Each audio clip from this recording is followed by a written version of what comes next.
Their last bucket came when 14:58 was on the clock, and that one's tipped away. Bates has it. Transition opportunity, 3-on-1. Bates slams it home. He brings the hammer down, and this one is tied. 2-2 count. This one is ripped high in the air towards left field, giving it chase at the warning track, at the wall. See you later. Booyah! Andre Modugno, his second plate appearance as a Rafter. He sends one over the wall, and it's 3-1 in the bottom of the third. 2-point lead for the Tigers. Bates, deep three-pointer from nearly the logo, and he nails it. 5-point lead for Mizzou. A potentially huge comeback on the way from the Rafters. They were down 8 entering the 7th. They've scored 4 runs in this frame. And this one's ripped up the middle. That gets on through for a single. 1 run will score. Here comes another, and it's a 2-run game here in the 7th. 6:15 to go in the second quarter. Hallsville still yet to score in this one. So a 2nd and 9 here, and we'll see if Hallsville moves away from the run game. Lawson Burks on the far side of the field. Isaac Stinson here on the near side.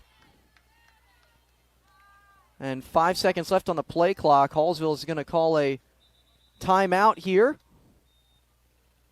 5:43 to go, and it is the second timeout of the half from the Indians. As the Falcons lead 14-0 here in the second quarter. But again, Hallsville's still not out of this one yet. You know, you figured after that first game it was going to be a tough one, and it has been.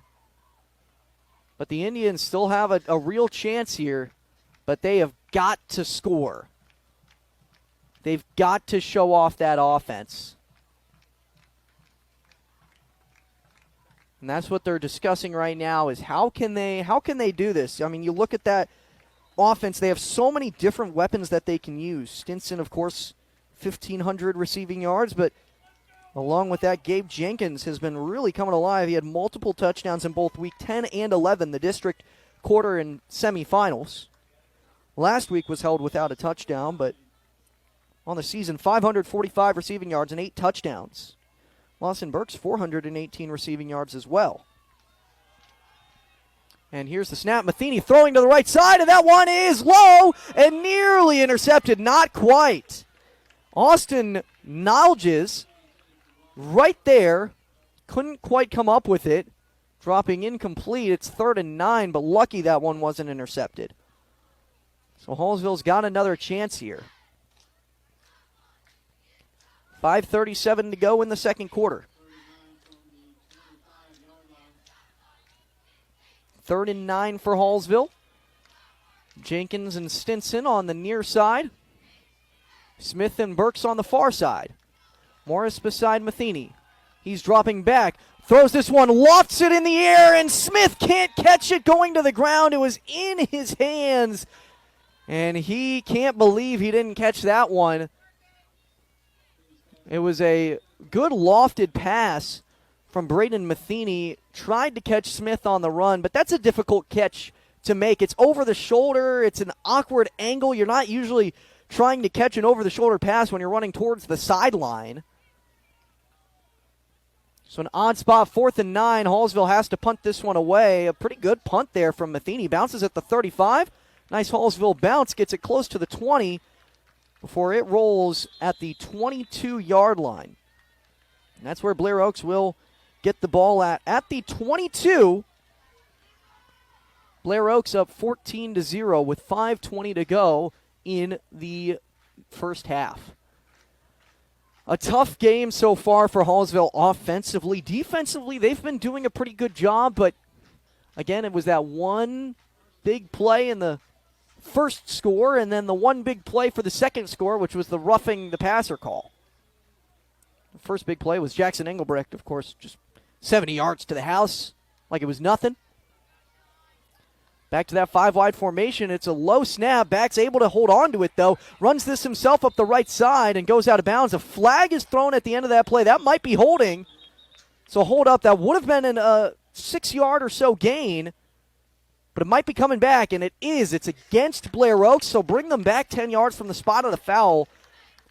I don't know if they're going to spot that holding call right at the line of scrimmage or where they'll say it happened. The flag is at the 20. They're going to say they spotted the flag from the 22 right at the line of scrimmage. So, ball pushed back to the 12-yard line. And that is where Blair Oaks will have it, a 1st and 20. So a big play. Now Hallsville's just got to limit the Blair Oaks offense. That's what a holding penalty does. You don't have to make that big play anymore. Just going to have a couple of 5-yard gains as Bax rolls to the left side. Looking pressured, thrown to the ground. A sack for Hallsville. Retires the first batter of the 9th inning. Brings up Zage Lancaster with one away and a runner on third in the top of the 9th. 6-0, the Rockers lead. Martinez from Alabama State, recently committed to Francis Marion in South Carolina, Division II college, as the first pitch here is a check swing, and he did go around. 0-1 the count. I was talking to him a little bit earlier today about his commitment to a Division II college, and he said, you know, yes, it's Division II, but you're still playing baseball, and that he's going to get himself a good roll as the 0-1 count gets a swing and a miss. Now 0-2, and Division II is still tough competition, especially with Francis Marion. He was talking, oh man, they won 40 games last year, went 40-13, and certainly a great Division II college to go to, and Martinez looking to make his name heard there. 0-2 count coming home. It misses inside for ball number 1. A 1-2 count. But not just that. I mean, he has made his name heard kind of nationwide. Martinez pitching at the HBCU Classic just about a week ago. And now back here in Wisconsin Rapids, trying to keep things rolling along as one of the game finishers. 1-2 count, grounded foul down the third base line, and still a 1-2 count. He's had a couple of save opportunities this season. Obviously, this one not that. 6-0 lead for the Rockers. But Martinez does love coming into clutch situations. He's been good with inherited runners as well. Although he did start off the 9th inning here. 1-2 the count, misses outside for ball number 2. 2-2 the count. Zage Lancaster up at the plate. Right-handed hitter. He is 0 for 2 from the dish. He's walked and had a sacrifice hit, but his other 2 times, a fly out and a strikeout. 2-2 the count. Runner still on third. Pitch coming home. Misses outside for ball number 3. And Martinez just trying to bite all around the plate right now to strike out Lancaster and keep the runner on third.